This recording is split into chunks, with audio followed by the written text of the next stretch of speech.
वैश्विक मंच पर एक बार फिर से बिलावल भुट्टो ने पाकिस्तान की बेइज्जती कराई है और यूएस सांसद ने उनसे कह दिया है कि आतंकवादी संगठन जैश ए मोहम्मद का सफाया करो। नमस्कार, बहुत बहुत स्वागत है आप सभी का। आप देख रहे हैं एनएमएफ न्यूज, आपके साथ मैं हूं नमता चौधरी। ऑपरेशन सिंदूर के बाद जिस तरीके से भारत ने अपने डेलीगेशन को दुनिया के बाकी देशों में भेजा, ये बताने के लिए कि कैसे हम आतंकवाद के खिलाफ लड़ रहे हैं हर मोर्चे पर, ठीक उसी तरीके से नकल करते हुए पाकिस्तान ने भी अपने एक डेलीगेशन को दुनिया के कई देशों में भेजा। ये वो देश हैं जो पहले से भारत से चिढ़ते हैं, तो वहां पर मौका मिला बिलावल भुट्टो को भारत के खिलाफ जहर उगलने का। लेकिन जब बात आई अमेरिका में बोलने की, तो यहां पर एक यूएस सांसद ने बिलावल भुट्टो जरदारी की बेइज्जती कर दी। आतंकवाद के मोर्चे पर बिलावल भुट्टो को करारा जवाब दिया और कहा कि आपके यहां पर जो जैश ए मोहम्मद नाम का आतंकी संगठन पल रहा है ना, उसे खत्म कीजिए, वो बहुत खतरनाक है। अब आप सोचकर देखिए, जिस जैश ए मोहम्मद को बचाने में पूरा पाकिस्तान जुटा हुआ था, पाकिस्तानी फौज उसके आतंकवादियों को मतलब उनको कुछ होना नहीं चाहिए, उनको बचाने में जुटी हुई थी, उस जैश ए मोहम्मद का सीधा कनेक्शन यूएस भी समझता है किससे है, कौन उसे पाल रहा है। और इसीलिए यूएस सांसद की तरफ से कह दिया गया कि आप जैश ए मोहम्मद का सफाया कीजिए, क्योंकि ये एक आतंकवादी संगठन है। और सिर्फ इस वैश्विक मंच पर ही नहीं, बल्कि अपने सोशल मीडिया प्लेटफॉर्म पर भी ये यूएस सांसद ये बात कहते हुए नजर आई है। और अब बिलावल भुट्टो की जिस तरीके से बेइज्जती हुई है, वो अब जग जाहिर है।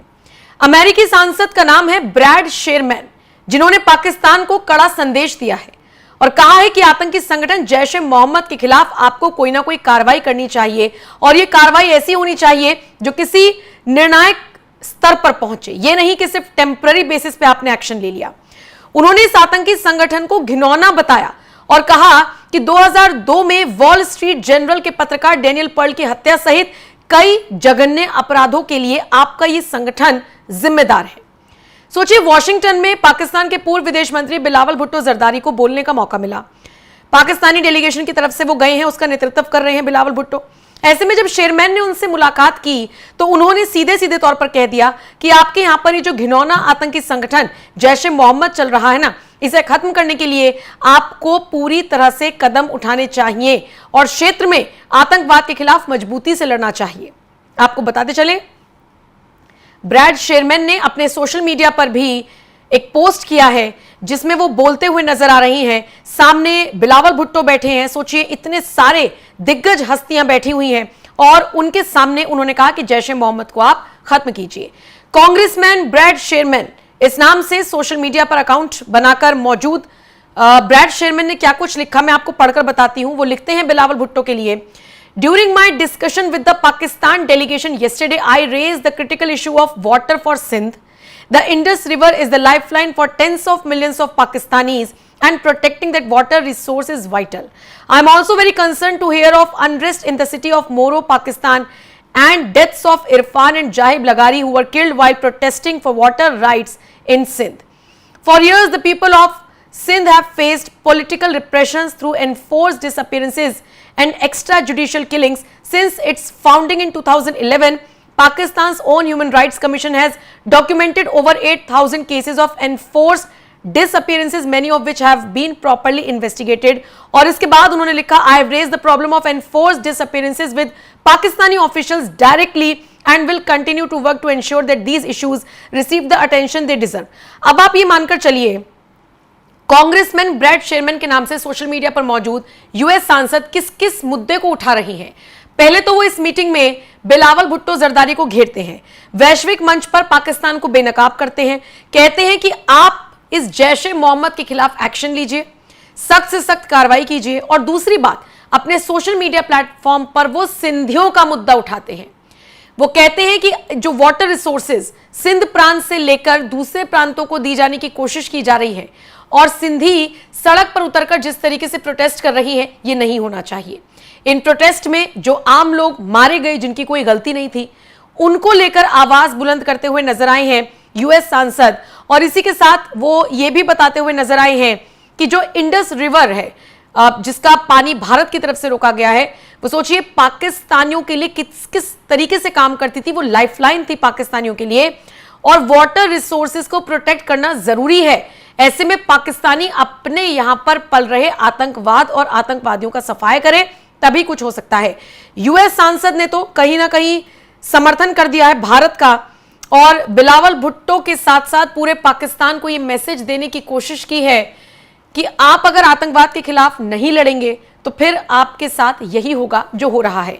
अब आप सोचकर देखिए, 22 अप्रैल को पहलगाम आतंकी हमला होता है, उसके बाद भारत ऑपरेशन सिंदूर चलाता है, और ऑपरेशन सिंदूर से पहले 5 कूटनीतिक फैसले भी लिए गए थे जो कहीं ना कहीं पाकिस्तान पर एक तरीके से डायरेक्ट चोट थी। और इसमें एक फैसला यह लिया गया था कि जो सिंधु जल समझौता है उसे रद्द कर दिया जाएगा, और यानी कि इस नदी का पानी रोक दिया जाएगा। अब आप सोचकर देखिए, आज नहीं तो कल, कल नहीं तो परसों इस पानी को रोका जाएगा और बूंद बूंद के लिए पाकिस्तान तरसेगा।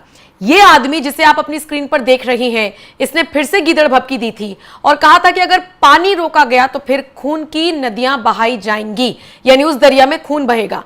मतलब रस्सी जल गई पर बल नहीं गया। इन लोगों को इतना समझ नहीं आ रहा है कि सिर्फ प्यासे नहीं बल्कि भूखे मरने की कगार पर इन्होंने पाकिस्तानी आवाम को छोड़ दिया है। और सबसे बड़ी बात, समझ तो पाकिस्तानी आवाम को भी नहीं आ रहा है जो फिर से इन्हें चुनेगी, इन्हें सत्ता में लेकर आएगी। नहीं तो क्यों नहीं प्रोटेस्ट होता है कि पानी रोका गया है। ये सीधे सीधे तौर पर असीम मुनीर की गलती है। उस मौलाना मुनीर ने एक बयान दिया और उसके 3-4 दिन बाद पहलगाम में आतंकवादी हमला हो गया। नाम पूछे गए हिंदुओं से, उनसे कलमा पढ़वाया गया, हिंदू मुसलमान को बांटने की कोशिश की गई, भारत को एक बार फिर से आतंकवाद के मोर्चे पर दहलाने की कोशिश की गई।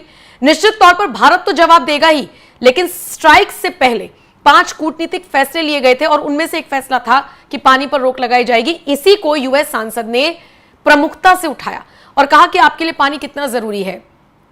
कितने सारे पाकिस्तानी इस पानी से अपनी जिंदगियों को आगे बढ़ा रहे थे। सोचिए 90% जो जीडीपी है ना पाकिस्तान की, वो फार्मिंग से आती है, और वहां पर किसानी किसके बेसिस पर होती है? किसानों को अगर पानी का मुख्य स्रोत कोई है तो वो यही सिंधु नदी, आप इसे कह सकते हैं, ये मुख्य स्रोत थी। और अगर इसी का पानी रोक दिया जाएगा तो प्यासे मरने के साथ साथ भूखे मरने की भी नौबत आ जाएगी। लेकिन पाकिस्तानी आवाम, पाकिस्तानी सरकार और पाकिस्तानी फौज को यह बात समझ नहीं आ रही है। और इसीलिए आपको जानकर ताज्जुब होगा कि जिस वक्त वैश्विक मंच पर बिलावल भुट्टो नजर आए, यूएस के सांसद ने भी उन्हें इस मोर्चे पर घेरा कि जब तक आप आतंकवाद को खत्म करने के लिए हर संभव कदम नहीं उठाएंगे, इसी तरीके से चीजें चलती रहेंगी। वैसे आपको बताते चले कि जिस तरीके से पाकिस्तानी डेलीगेशन दुनिया के कई देशों में जाकर बात कर रहा है, उसी तरीके से भारत ने भी अपना कई डेलीगेशंस भेजे हुए हैं। और इन्हीं में से एक डेलीगेशन जिसको लीड कर रहे हैं शशि थरूर, वो भी वॉशिंगटन में ही मौजूद हैं, जो ऑपरेशन सिंदूर और हाल ही में हुए पहलगाम में हुए आतंकी हमले को लेकर अमेरिकी अधिकारियों को जानकारी देते हुए नजर आए। बहरहाल जिस तरीके से ब्रैड शेरमैन ने सोशल मीडिया पर लिखा कि मैंने पाकिस्तानी प्रतिनिधिमंडल को आतंकवाद के खिलाफ लड़ाई की अहमियत बताई, खासकर जैश ए मोहम्मद के खिलाफ, जिसने 2002 में मेरे निर्वाचन क्षेत्र के निवासी डैनियल पर्ल की हत्या की थी। उनका परिवार अब भी कैलिफोर्निया में रहता है, उनका मैंने जिक्र किया। और इसी के साथ कांग्रेसमैन ब्रैड शेरमैन ने और भी कई मुद्दों को उठाया अपने सोशल मीडिया पर भी और इस वैश्विक मंच पर भी। जैश ए मोहम्मद की भूमिका क्या है आप अंदाजा लगा सकते हैं। ये एक यूएन द्वारा प्रतिबंधित आतंकी संगठन है। यह भारत में कई बड़े हमलों को अंजाम दे चुका है। 2019 के पुलवामा अटैक के लिए भी इसे जिम्मेदार माना जाता है, जिसमें 40 भारतीय जवान शहीद हुए थे। और फिर ब्रैड शेरमैन ने इसी जैश ए मोहम्मद का जिक्र करते हुए कहा कि आपको इसे खत्म करना होगा, क्योंकि अगर आप इसे खत्म नहीं करेंगे तो फिर इसी तरीके से आपके खिलाफ एक्शंस लिए जाएंगे और उसमें आप कुछ भी नहीं कर पाएंगे। तो यह बिलावल भुट्टो जो सिर्फ गीदड़ भभकी देना जानता है, अब इसे शहबाज सरकार से मुलाकात कर बैठकर बातचीत करनी चाहिए कि इनकी इज्जत क्या है दुनिया के बाकी देशों में। सामने सामने से लोग इनकी बेइज्जती कर रहे हैं और फिर भी इन्हें समझ नहीं आ रहा। बड़ी बात है। फिलहाल बिलावल भुट्टो ने जिस तरीके से गीदड़ भभकियां दी और यूएस में बेइज्जती करवाई अपने साथ साथ पाकिस्तान की भी, उसे लेकर आपका क्या कुछ कहना है? अपनी राय हमें कमेंट कर जरूर बताएं।